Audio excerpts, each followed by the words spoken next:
9/11 was a very special day. I'll never forget it. I had not yet come to work for the Air National Guard and Airmen and Family Readiness Program support, but my actual interview was scheduled for 9/11 at 2:30 that afternoon. I was working at a nonprofit, and I remember looking out of the window that day. It was very blue, and the sky was just beautiful. The weather couldn't have been better. And then there it was up on the news, and all of us went into shock and disbelief. And so my first thought was, I just didn't get there fast enough, because I knew something was about to happen. So I counted it a pleasure to be able to finally come on board December 1, to be able to serve my country as, you know, in Airmen and Family Support. It made all the difference in the world. I was in Minot, North Dakota. I was in A1C doing a red flag exercise, and we were doing exercise things, and then suddenly it became real world about 8:30 around there. Phones started ringing, and our supervisor came in and said, you know, this is real world. You know, we're being attacked. And the base immediately went to ThreatCon Delta, and we were sent home, and we were just put in our rooms until further instruction. And after that, it's just been a time of war since then, and so deployed multiple times for it, and it just affected my ability to, it just changed my mindset on what the military was truly about at that point.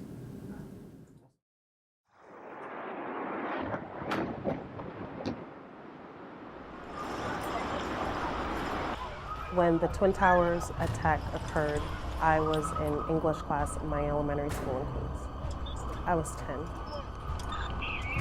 It was scary for a 5th grader to see panic.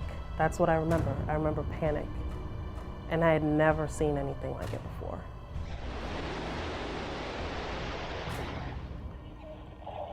You don't know why mom is crying, because did somebody in our family, like, you don't know how this personally affects you just yet. I had been to the World Trade Center.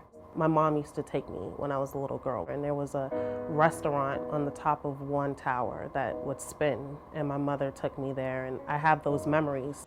Seeing that a plane hit it and that it's no longer there was like, it was just, at that time, it was just like, how does that happen?